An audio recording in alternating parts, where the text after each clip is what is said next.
Bienvenue sur notre chaîne Stratégie d'investir en Afrique. Aujourd'hui, nous allons aborder un sujet qui suscite de plus en plus d'intérêt.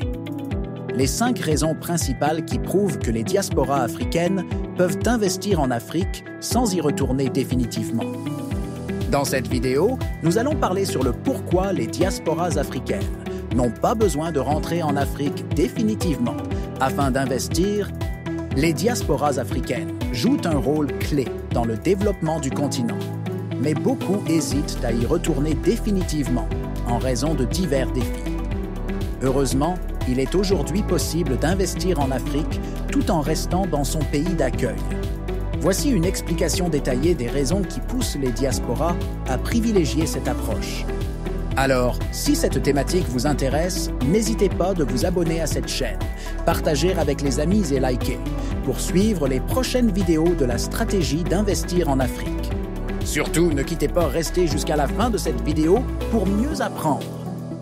Première raison, les défis économiques et politiques en Afrique. L'un des premiers freins au retour des diasporas est l'instabilité économique et politique dans plusieurs pays africains. L'instabilité politique. Certains pays connaissent des crises politiques, des élections contestées ou des gouvernements instables qui rendent l'environnement économique imprévisible. L'inflation et la fluctuation monétaire.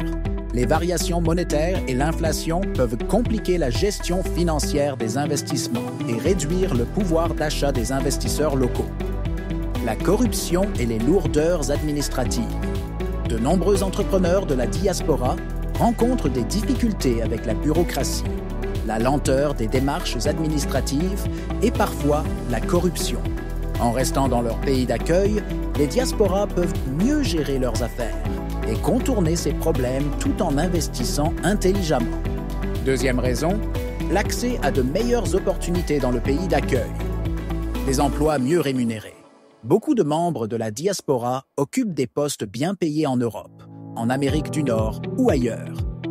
Quitter ces opportunités pour une aventure incertaine en Afrique peut être risqué. Un meilleur accès au financement.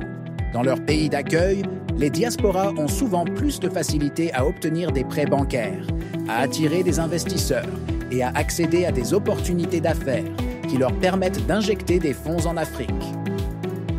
Un réseau professionnel plus large. En restant connectés à des marchés internationaux, les diasporas peuvent créer des ponts entre les entreprises africaines et étrangères, facilitant les échanges commerciaux et l'expansion de leurs investissements.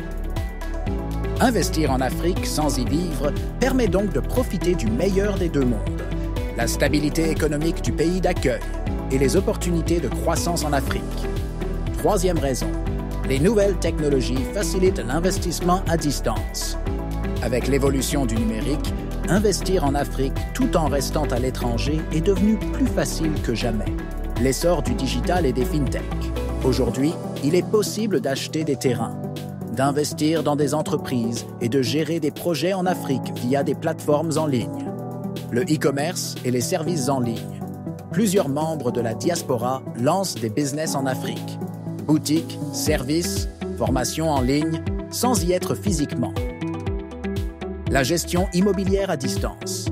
De nombreux Africains de la diaspora investissent dans l'immobilier sans retourner sur place grâce à des agences de gestion locative fiables. Les technologies modernes permettent donc de rester actifs sur le marché africain sans avoir à y vivre. Quatrième raison, la sécurité et la qualité de vie dans le pays d'accueil.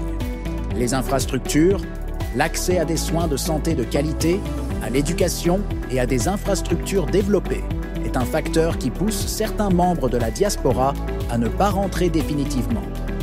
Les conditions de travail, les pays d'accueil offrent souvent un cadre plus structuré et moins contraignant pour les entrepreneurs et les professionnels qualifiés.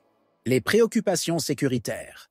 Certains pays africains connaissent des tensions ou une insécurité qui peuvent compliquer le quotidien des investisseurs et entrepreneurs. Garder une base dans le pays d'accueil permet de garantir une meilleure qualité de vie, tout en restant un acteur clé du développement en Afrique.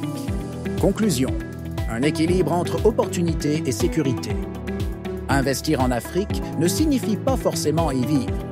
Grâce aux technologies, aux réseaux professionnels et aux opportunités internationales, La diaspora peut contribuer au développement économique du continent tout en restant dans son pays d'accueil. Le plus important, c'est la stratégie. En choisissant les bons secteurs et en s'entourant des bonnes personnes sur place, un investissement peut être rentable et durable, même à distance. Moralité: les diasporas n'ont pas besoin de rentrer pour impacter l'Afrique. Elles peuvent construire l'avenir du continent depuis l'étranger tout en maximisant leurs opportunités personnelles. C'est pourquoi Stratégie d'investir en Afrique s'investit dans le développement des stratégies intelligentes d'investir en Afrique sans y vivre. La diaspora africaine doit investir en Afrique pour contribuer au développement économique, social et culturel du continent, mais la diaspora africaine n'a pas besoin de rentrer en Afrique pour s'installer définitivement. Les diasporas africaines qui partagent la même philosophie sont priées de s'abonner à cette chaîne Stratégie d'investir afin de profiter de ces stratégies gratuitement, ces stratégies d'investir en Afrique intelligemment. Surtout, n'oubliez pas de partager votre avis dans le commentaire.